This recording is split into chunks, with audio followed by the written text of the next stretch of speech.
So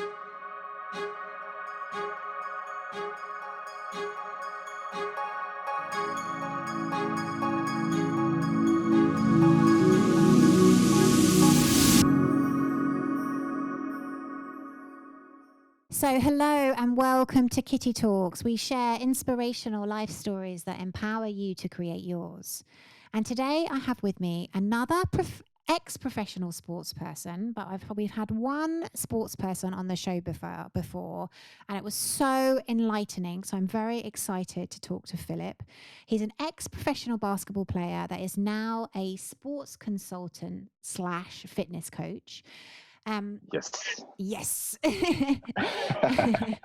And Philip, first of all, welcome to the show. Welcome to Kitty Talks. Thanks for having me. I'm really excited to be on your platform and express and share some of my experiences. Absolutely. And I think, could you explain to the audience, because obviously your bio sort of states that you're an ex-professional basketball player, now kind of sports consultant turned fitness coach. But I know Right. there's a lot more to you than that, because when we spoke initially, I know that a lot of what you do now is really help and educate and support kind of young players coming through their careers. Right. Exactly. So, the sports consultant side is literally just mentoring and coaching, helping guys, most importantly, enjoy the experience overseas. So, a lot of these guys would come maybe from America or England and go to like Asia or Middle East. So it'd be a completely cultural shock and a cultural difference. So a lot of them find it hard to adjust. I mean, it happened to me when I was younger, and thank God I had older guys who kind of like just mentored me and helped me get through it. If not, I would have struggled. You know what I mean? So this is pretty much what I do, and try as help as the younger professionals, try and get through the journey overseas as easy and stress free as possible. Fabulous. So one of the things we love to do here on Kitty Talks is really dive into your journey and the kind of lessons you've learned on your way. Yeah. Like, can you sort of talk me through how did you get into basketball? Because I remember you saying, was it you said you got in quite late, or was that Yeah, my it was imagination? me. Yeah, it was me. Yeah. This one, it's a great, it's one of the stories I love telling because I'm from the Caribbean, Yes, I've just been and there. right, oh yeah, exactly. So you're not too far from where I'm from. I'm from Antigua and Barbuda, and so we came out here with family when I was like my mom and two sisters about 15, and prior to that, literally never did any sport. The only thing I did that was active was pretty much swim and maybe horseback riding with my mom, and that's it. I didn't do anything sports, didn't play cricket, none of that. Didn't do anything active. You know what I mean? Mm-hmm. So when I came here, it was literally a new surroundings, a new background. Had no friends, nothing. The only friends I had were two sisters, and they were older than me. And of course, they didn't want to take me around with them all the time. They're young teenagers and stuff. And so I'm young pretty much by myself. So my mom told me, you should get into sport. Sports is a great way to find, new friends, meet new people and stuff like that. And it just so happened to come the area we moved in, I met this guy, and today he's one of my best friends, and he was like, "Hey, what are you doing? What's your name? Come over here." And he's from also the Caribbean, and we just clicked. And he's actually the first guy that took me to basketball. So he takes me to basketball. I'm like 15, and I'm like, okay, this is a very fast and athletic sport. Wow, it's so fast, but it's very exciting to watch. But of course, these guys are older than me, and they were like 4 years older than me, and it was just too much of a fast pace, and I'm playing against older guys, so I just couldn't compete. No one would pick me. I just couldn't play. So all I did was literally just bounce the ball and just watch. But when I did shoot around on my own, a couple of guys, oh, you seem that you could be good at this. And one of my friend's friend was like, oh, I know this guy called Jack who's Polish, and he moved here to try. He moved from Poland to England to try and bring basketball and bring his knowledge to England and trying to improve basketball here in a sense. So he had a youth team, and they took me there, and I went, and actually I met him last weekend. We were just talking through this story, and he said he remember seeing me, and he was like, oh, he goes, and he's very, very, very straightforward guy. So he was like, listen, I'll be honest, you're not gonna make the team. You're not tall enough, and you're not good enough. And I really got a lot of guys in front of you. You're just not gonna make. You're not good enough. And literally, that's the first. Without even really having a conversation, that was the first thing that he said to me. I was like, okay. I literally, I was telling Helen this. This is why coaching has come very natural to me, because I literally self-taught myself. I coached myself in how to play basketball. So what I would do is, I remember telling my mom, I like basketball. I'm starting to like basketball, and I'm starting to make friends. And of course, she was happy I'm making friends and I'm staying out of trouble. So she was like, okay. And I was like, can we get like an NBA channel? There was an NBA channel then, and we can watch NBA games. She was like, sure. As long as you watch it, you stay out of trouble, and you put effort into it, sure.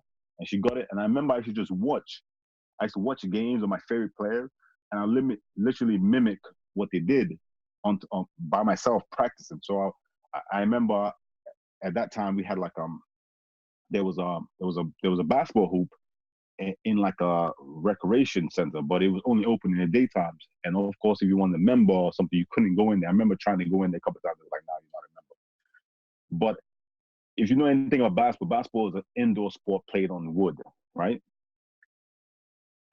Or outdoor sport played on concrete. It's not a sport played on grass. So there was literally a basketball hoop on grass. So what I would do is like train at night when there was no one around, and it was like a little fence. I'll hop over the fence and I'll train at night in the dark on grass. So it was weird because that was obviously, if I would tell someone today, that's not advice I'll give them, right? I'll tell them to find a court and so they have the proper surroundings. But it actually helped me and improved my skills so much quicker than anyone else, because I was constantly at it and I was practicing in terrible conditions, in a sense. You know what I mean? So where did you get your drive from? Like, how did you know that this was something you wanted to do? It was weird because as I started practicing, becoming better, I started getting more friends, and I just started having people giving me reinforcements, like saying, "Oh, wow, you're getting taller.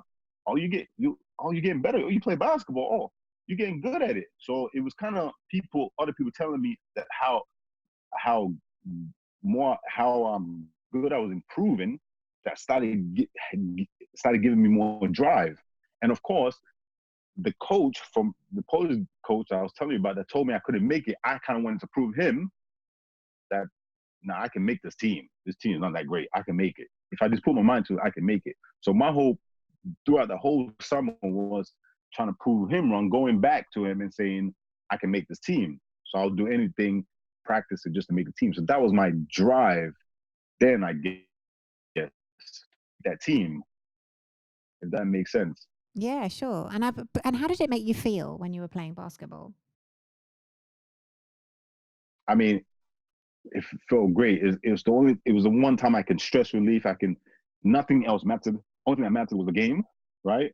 And me doing my best and helping the team win. So it was weird. Like I would get into like zones, into like a meditation feel where I didn't care what was going on around me.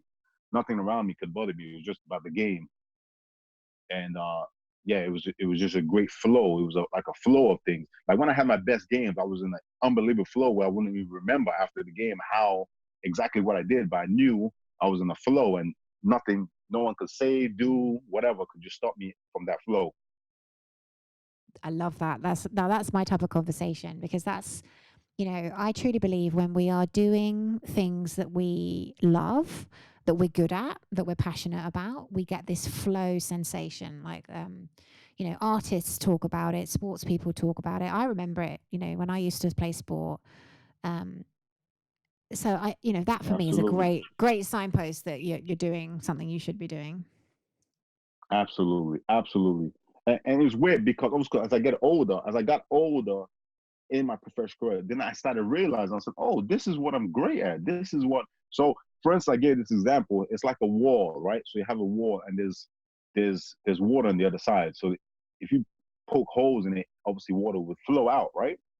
So on a basketball team, you have all these holes. So you have different positions and different roles in your team, and these holes are plugged by different people.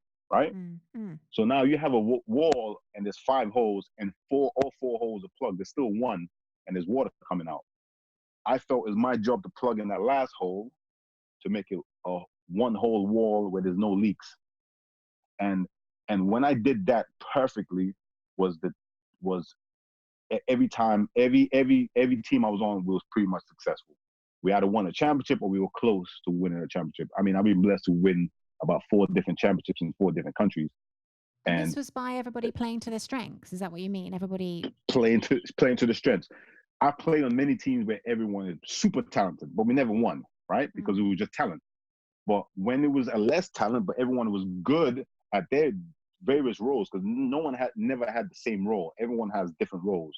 Like on a team, my role could be a loud leader. I lead, and I have to be outspoken, or I could be a quiet leader and lead by my performance, or my role could be a defensive. I had to always pick the best offensive player on the other team and try to stop them from having good games. You know what I mean?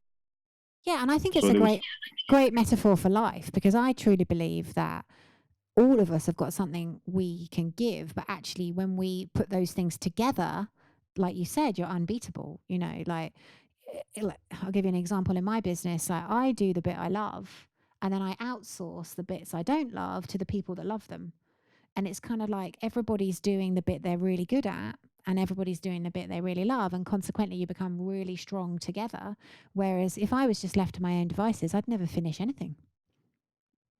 exactly, and that's why to today I can relate. Basketball is so special to me and has done many wonderful things to me. I can relate it to anything. I can go to a business meeting right now, and everything I'll talk about might be business, but I'll literally relate it all to basketball and teamwork.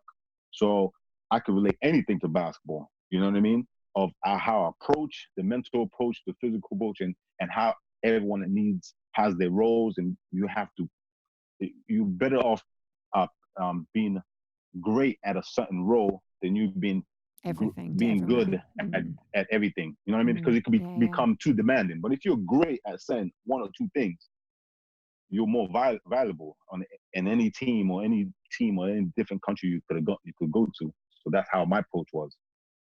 I was like, let Absolutely. me, yeah, Love it. Love it. Love it. Love it. So you're a late starter, but you were a late starter right. that caught up really quickly. Talk to me about your basketball career. It sounds like it took off amazingly. Well, of course, not at first. Not at first, because my late start, I was literally catching up. I remember playing, and we were just playing. I was playing against guys that were bigger. Also, I grew late, so I was playing guys that were bigger, stronger, more athletic. But it's just my will, my drive. I always had like a never back down from anyone kind of attitude. So that helped me. And again, I was talking to my ex coach, and he gave he basically speaks in a lot of, because he's pretty well known in the sports industry in Poland. So he said he went to a university and he had they talked to one of the big sports universities out there, and he was giving different examples. And for some reason, my name came up, and he was like, "Oh, I have to give you an example for this one kid, one of my first, because at the time it was literally my first team, and he was literally his second year coaching a youth team. So it was like one kid I came across, and it always stuck with me to today is his approach to the game. I remember we went to a tournament in France, and this tournament had the best top high school players in the U.S. Like it was like 4 of them that were estimated to go to the NBA, which is the best level in the world. There was a top European Croatian national team. There was a French national team, which was led by Tony Parker, who played in the NBA. He's got a lot of championships. He's a Hall of Famer. And there was another team. I think it was either Serbian, or it was another. It was the Rush. I can't remember exactly, but these were the top 4 teams in this tournament, and they brought all the best young players. So I remember my coach. We go into this tournament, and we were like nobodies, right? We were the best, the all stars from England. We go to this tournament, so we were literally predicted to finish last. So we go to this tournament, and I always have this conversation with the coach. He was like, "Yeah, I'll still to the day, I'll still look like the only one that's with the kids, with the youth teams. I would always come with him, Coach, who we playing today?" And I'll be like, "Yo, what's the best player? Who's the best player?" I'm like, "All right, so what position do they play? What are we trying to do?" Right? And I'll just sit with him and talk. And it was weird. Every game I would just sit with him. So we'll be okay, cool. And I was like, all right. So that's just all right. And I'll go ahead and do it, right? So I remember I went over it. So I was like, coach, who you playing? He was like, he was kind of down because I remember as he told me this last weekend, and he started coming back. He was like, we play Croatia. He was like, look at that draw. And he showed me. He goes, Croatia, France, US, and us. And I was like, oh, okay. Oh, we play. I was so excited. I was like, we play the US team? He goes, yeah. I was like, okay. And he was looking at me like, boy, why are you so excited? I was like, Yeah, they're we play really the good. You're US going to team, get dude. beaten. Right. He was like, what? First, we play the US team the second game. We have to look at the Croatian team. He goes, look. And they were practicing. And I'm talking about, this is probably the tallest team I've ever seen. And this is like kids. We were like 16, right? They had 7 footers. The point guard was like, if you know basketball, point guards normally the shortest guys. The point guard was like 6'5". They were like 6'7", 6'8". The biggest guy, he was 7'2". Yeah, and this is 16-year-olds, 16, 17-year-olds at the time. But I'm looking at them like, okay. And he was like telling this college, he was like, I never forget his response. He's eating pizza at the time. And I was like, look at this team. And he was like, I was like, okay. They look like tall stiffs to me. And he looked at me like, what? This is like Croatia. This is like one of the top teams in Europe. And I was like, nah, we'll beat them. And I just walked off. And he was looking at me like, what? Brilliant. Right? Well, he was like, what's wrong with this kid? And he was like, what's wrong with this kid's crazy? And of course, we played the game, and he said he remember him being nervous. I remember him looking on the other side and being nervous. We played this game, and it's great. We beat them. I was the leading scorer, and we beat this top-ranked European team. And from there, it just my career started kicking off, and it started growing. I just started getting better and just had loads of confidence. And then he was saying to today, that's how he coached. He was like, he didn't care who we faced. He never backed down from any team that he faced or coached. And he kind of took my mentality of, I don't care who we face. And it was weird because I always, appreciate him because I thought he helped me in so many ways, but I also helped him. And I never knew this until like literally last weekend when he told me the story. And he talks about me all the time. So it's crazy. So Nice. yeah, so literally that was like the first time I knew. I was like, oh, I can compete against anyone. Oh, and sorry to make the story even longer, we played the US team, and these guys, I remember everyone was like, everyone was scared of them, right? Even my teammates. They were like, Really? oh, this guy's going to NBA. This guy can go to That's probably NBA. how a lot I of was it like, they win, isn't it? Because they've got this, everybody's scared of them. They like put it out literally, there. this is how they win. As soon as they step on the court, the other team's lost because the other team's like, oh my God, you know what I mean? Yeah, scared, intimidated. So they've lost already. Exactly. I didn't care. We won that game too. We won that game, and I had a great game as well. And that's how I got to the States, because when I played them, they were like, yo, who's this kid? Because I'm a nobody. They're like, who is this guy? And they were asking my coach. My coach was like, oh yeah, he just started playing basketball, blah, blah, blah. He's really good. Then they invited me to a couple of camps in America, and this is how I got a scholarship. And this is how I got a scholarship to America from that tournament, really. And talk Yeah. to me, because one of the things that we talk about in our podcast is how, when you follow this like trail of excitement, when you're, following your passions, when you're utilizing your unique gifts and talents, you're kind of in alignment with who you are and what you're supposed to be doing on the planet. And one of the things that I've experienced in my own life, and I've seen with all the guys who've been through our program, is once you kind of get lined up, so to speak, and you're, especially with you, and you sounded like you had a great mindset, that we experience synchronicity. The right people turn up at the right time.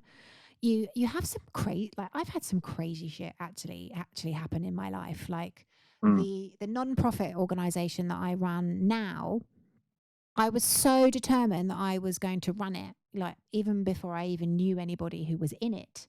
And I think because I was kind of really determined, took action towards it, it was something that I was really passionate about and really gifted in. And I had the most amazing synchronicity because this woman who I had connected with 9 months previously, who's now my partner, really contacted me out of the blue saying, did I want to get involved? So I just wondered if you had any kind of weird and wonderful synchronicities that you could share with us. Yeah. Oh man, that's a great question. I mean, I've been blessed to have a long career, and I've had so many of those happen. And I'm just trying to pinpoint one, but it kind of just like you said, it kind of just goes in the flow, and it's like building blocks, right? And it just happens so smoothly, right? When you think about it now, of course, then you were like, oh my god, this is not work. This is not, this can't.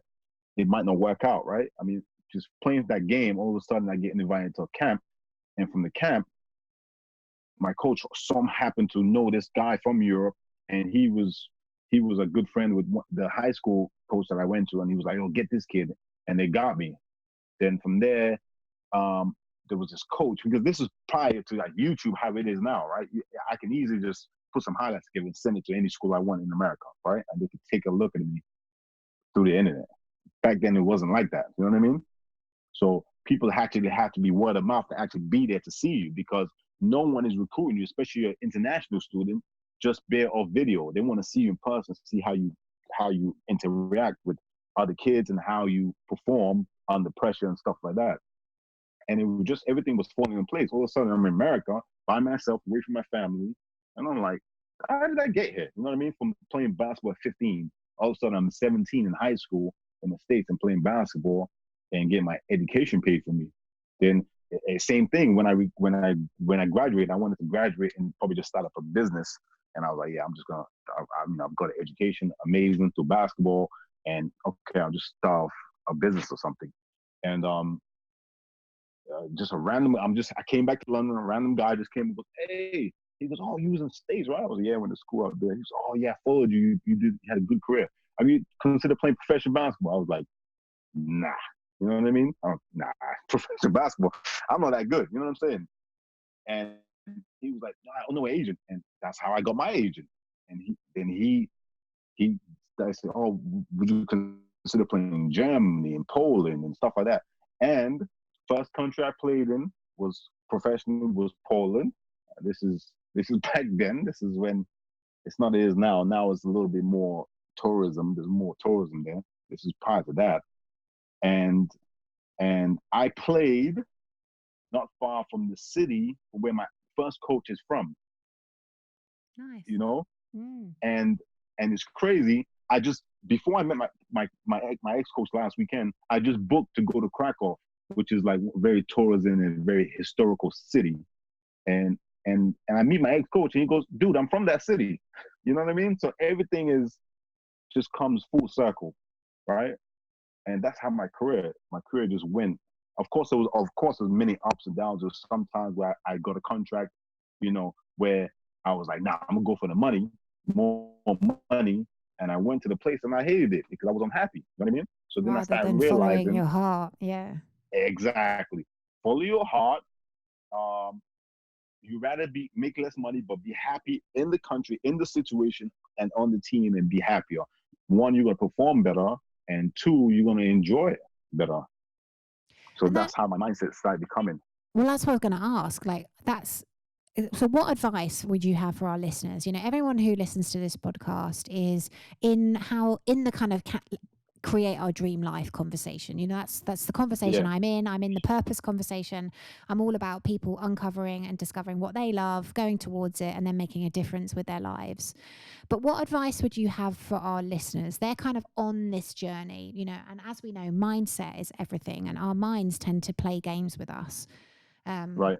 so, what advice would you have for somebody listening who potentially, wants to go through it, but is a bit unsure?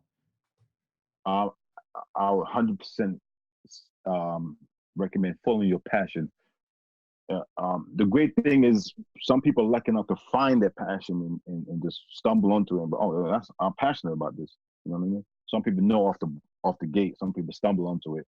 But it's follow your passion. Wherever the passion is follow it and don't be scared. There's so many different ways. Let's say your passion is art or something. You have a full-time job. You can always do art part-time and keep and just improve it because practice it. They don't say practice makes perfect for no reason. You have to practice.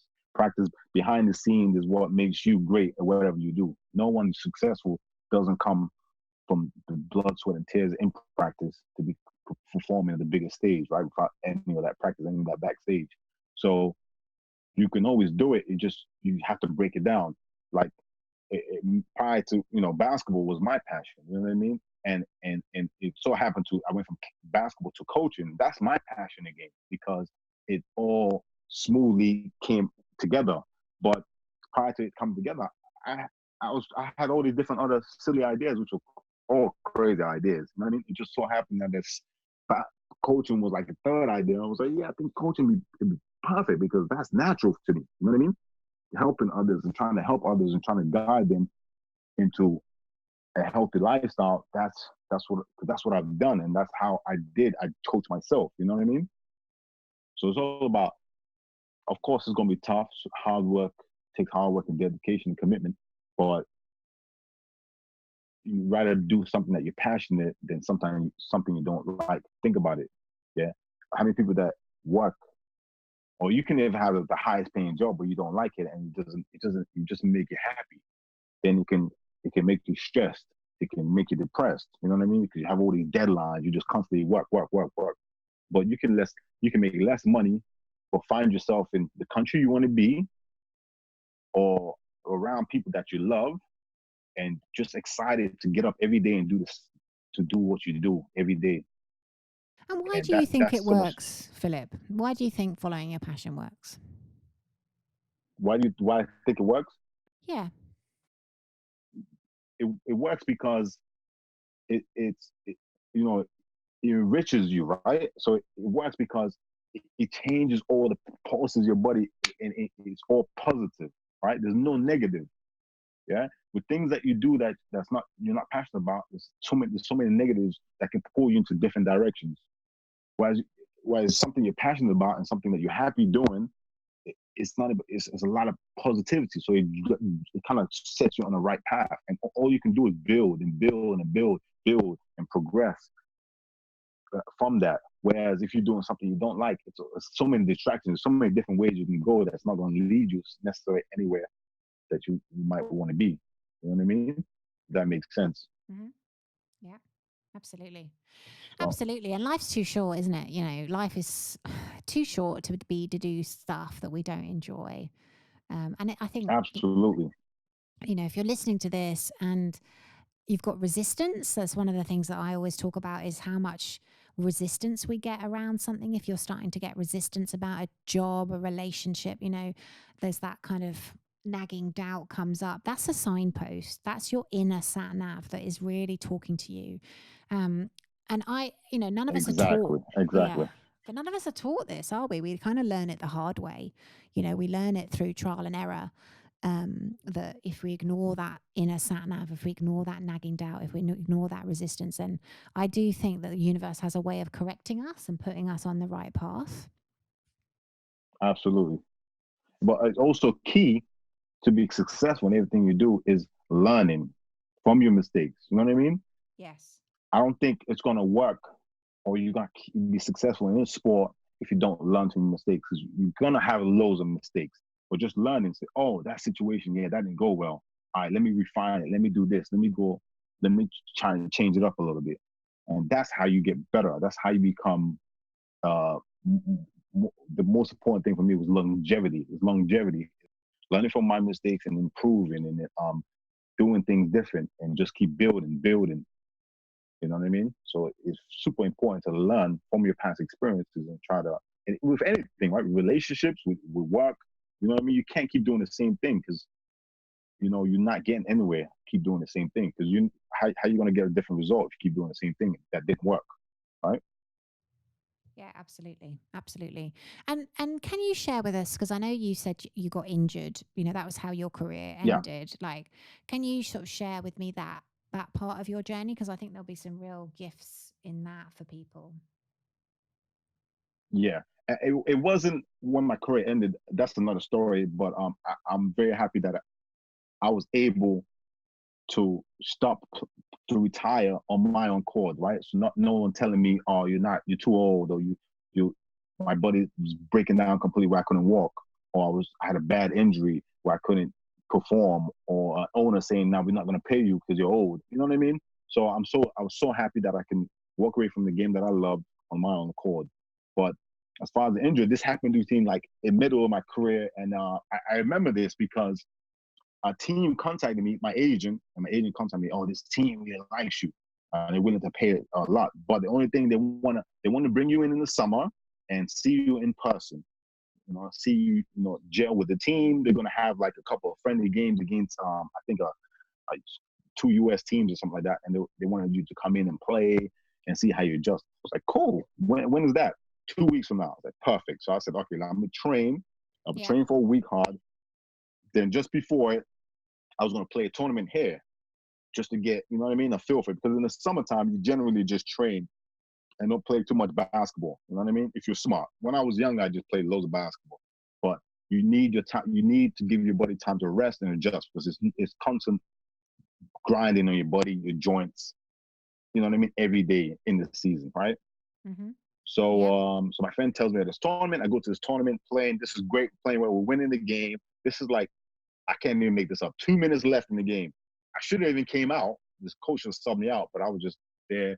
I was kind of tired at this point. And some guy goes up recklessly, goes up, hits another guy. Another guy falls right into my knee. Right? Bang. I Ow. hyperextend my knee. Thank God I didn't blow out all the major ligaments. But I'm in this tense pain, blah, blah. But this is like on a Friday. I meant to go to this country on a Monday. I already got the tickets. Of course, couldn't go, couldn't Oh move. no. I had to contact my agent, like, oh my God, you never know. Of course, I had to tell him the truth. Do I hurt my knee? He's like, is Yeah, it yeah. bad? Do we need to get a surgeon? I was like, I don't think I need to. I went to the physio. He said, there's not ligament, there's no ligament damage, but I won't be, it's hyperextended really badly, so I won't be able to put pressure on it for at least 2 months. He's like, oh man, okay, let me get back and see if I can prolong the situation. So we try to prolong it for 2 weeks or more. But they were like, look, we want now because we want to sign someone right now, Wow. right? And of course, I got a message from the team. They were like, we're sorry, we really liked you, but of course we wanted to see you in person. So we end up going with someone else. And I was devastated Oh because no. because prior in your head, you like Yeah, you're already you there. start doing the research. Yeah, you start doing the research because I mean, if I didn't get injured, I was physically fit because I did my research. It was a nice city. It was great money. It was like the ideal situation. I could have helped them get them to where they wanted, and it's weird, right? Because of course I get injured, blah blah. So now I'm going through. Oh man. So I'm starting in truth because I can't do anything. It's not like I can train because sometimes this is the game. Sometimes you get messaged by your emailed by your agent, and they're like, "I got a job for you." But you always have to know they're looking at 3 to 5 other guys in that same position, Right, right? So okay. you're going for this job with 5 other people. So it's on them, whoever they really want. You know what I mean? Mm-hmm. Then when they say, okay, we want you, it's still down to 2 because they always have to have a backup just in case something happens with you and you don't sign. So they'll sign somebody else. So that's how I started looking at it. So I was like, oh man, okay. So I couldn't do anything. I couldn't train, couldn't do anything. So my mind started playing, you know what I mean? Now your Yeah, yeah. mind starts Plays working tricks on against you. you. Right. Starts playing little tricks on you like, dude, what's going to happen? You might not be able to do this again. What are you going to do if you can't do this no more? You might not be able to walk properly. What about you can't get back to 100%? So all these questions I'm asking myself, and and and it's weird because to today, every time I get injured, sick, really bad, so I always go to my mom. That's why the main reason I wanted to live in London because my mom lives here now. I wanted to be close to my mom, and she's always been positive, always been a positive. You know what I mean? Nice, So yeah. every time I'm around her, she's always positive. Like, don't worry, it's okay. She was a nurse, so she'd be like, yeah, don't worry, we'll get you back, blah, blah, blah. So there's never no doubt. Of course, mom's a mom. They're like, okay, do you have a backup plan? But she knows I've always been smart, always had a backup. I have an education. I can always, you know what I mean? I always wanted that as an athlete. That's very important as an athlete. Always have a backup just in case, because it's sport. You can blow out your knee. You can have a serious injury, God forbid, but it can happen. You know what I mean? You're not superhuman. So you always have to have a backup. So thank God I always had a backup, but I still wanted to do what I was passionate about. You know what I mean? So now this injury was close to putting me on the shelf, but I was like, nah, man. So then I started thinking to when I was back to when I was a kid, right? Oh, they said I couldn't make the team. nah, I'm a coach. Nah, I'm gonna get back. I mean, it's an injury. I'm not. You know what I mean? I'm not. I didn't break my leg. You know what I mean? Nah, I could do this. And I just like putting hard work, and I could go back to it. But it was a constant fight between my body and my mind. You know what I mean? Mm-hmm. Once the hardest part as an athlete is getting back both of them in a neutral position and where they're both on board, we're going into the same direction. And that's it. And then you're back to your prime and back to doing whatever you're great at. But that's a constant battle between mind and body So what did you as an do? athlete. So I mean, like, of course, I said, look, I just came to the point. I said, yo, to my agent, look, don't email me no more. Let me work on me. Let me get back to becoming 100%. When I'm close to 100%, I'm gonna email you back.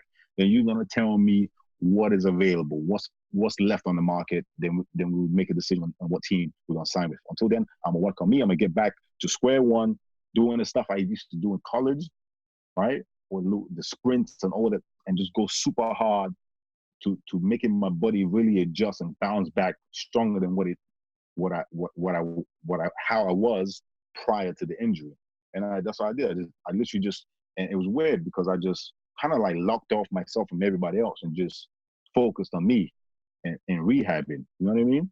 Because when I would see friends like, oh, what's up? Oh, dude, what are you doing still here? Aren't you signed with a team? You know what I mean? So that became also depressing because imagine your own friends or people that you at this time you're normally overseas playing for a team, but you're here and you don't have a job because you're injured and you're trying to get back to where I am. And it's the same story. So I was like, look, I'm gonna just lock myself up from everybody and just get back to where I was. That when I'm ready, I'm good to go. So that was my mindset. But I'm glad I've had that strong mindset because I know other people that has happened to them, and I've always tried to be, supportive and help them. But a lot of people don't have the same mindset as me. You know what I mean? Yeah, sure. Yeah, it takes a certain So character, doesn't it, to be able to put yourself back together again, especially when you have an injury or, your whole livelihood is affected, isn't it, when you're a professional athlete? absolutely. And so imagine I come back from the injury, and of course I come like way past the signing deadline. So now teams are lowballing me, like, oh yeah, we like you, blah blah blah blah. So what happened? So now why didn't you sign earlier? So I wasn't gonna tell them I had a knee injury. So I had a setback. You know what I mean? Mm. So now Difficult. team is lowballing. So now I signed. Yeah. So now I signed for a team for like way less than what I was got with the other team. You know what I mean? So I'm unhappy as itself, but it also gave me motivation to having to prove people wrong again. You know what I mean? So, which is good for an athlete because I think you keep improving when you have to feel you have to prove other people wrong all the time. If you come to a state where you sell that, yeah, I'm great, then you're not really, you know what I mean? You can easily fall off and you're not going to be win championships or win medals like So, when you had that hunger. question for you. Yeah. What is it that you know now that you wish you had known when you were younger that could maybe help or serve one of our listeners? Um, Sacrifice. Okay. For me for you to be great because I'm a sportsman, so I'm gonna talk specifically more about sport. In my sport, it took a lot of sacrifice. But I didn't know at the time. I should have even sacrificed even more, especially when I was in college. So in college, you're literally like a pro. You're literally a pro athlete. Well, I'll say semi-pro. You're doing pro like stuff, training, games, but you're not getting paid. The semi part goes, you're not getting paid for it. They're Mm. paying you in like in academics, like a scholarship, athletic scholarship. So you have to try and balance, right? You don't Yeah. want to be just all sport and don't enjoy it because it's a fact. College life is the best time of your life, right? But so you have to try and balance it where it's not just sport. You want to go out with your friends, do stuff, go to parties. But to be honest, you as a young age is very important for you to really sacrifice Work out because you what you want. sacrifice, work out what you want, have that goal and sacrifice for that goal because all that stuff Yeah. will come, all that party, all that money, all the thing you want to do, you can do when you establish in that sport that you sacrifice for. It will all Yeah. come back in fold. It's You know really what I mean? interesting. I was having that conversation with a friend of mine who's here doing some work on our house, and he has a dream that he wants to sail around the world. And we were talking about Right. sacrifice because we were saying, a lot of people, people keep inviting him out at the weekends, and he wants to go sailing because he really wants to do this. This is, he's Mm. pretty really passionate about sailing around the world. And he was kind of saying, sometimes in life, if you've got something that you really want, you do have to sacrifice things for it. And I think it's a really good conversation because if we want to, like for me, I'm in the create your dream life conversation. And if you want to create your dream life, you are going to have to sacrifice other things. I have a big mission here, Philip, with educating and helping other people really live amazing lives, and I feel really passionate about that. And of course, I Absolutely. do sacrifice other stuff because it's kind of like my driving force. So I think if you're listening, we're gonna wrap up now. But if you're listening, Philip makes such a great point. Like, work out what is truly important to you. And when we have a kind of vision, a mission for our lives that's higher, that's serving, that's higher than us, that we're serving and motivated by serving other people, it really is a good motivator. So get really clear on Absolutely.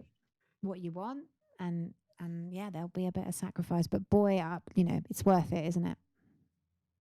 It's absolutely worth it because there's nothing better than doing what you love and it taking you around the world and you being super cultured and super experienced in life and just doing things that you never imagined you could have done or seen as a kid. You know what I mean? So I Absolutely. can't be any happier. Well, thank you so much. And Philip, how can people find you now? Like, if they want to connect with you, um, let me know how they can find you. Sure, I try to, there's too many things, too many social media platforms. So I try to stick to one, and that's my Instagram. So you guys can catch me on my Instagram for, daily motivation, positivity, fitness, sports. My Instagram's at Philip Perre, which is PHILIP Philip Perre.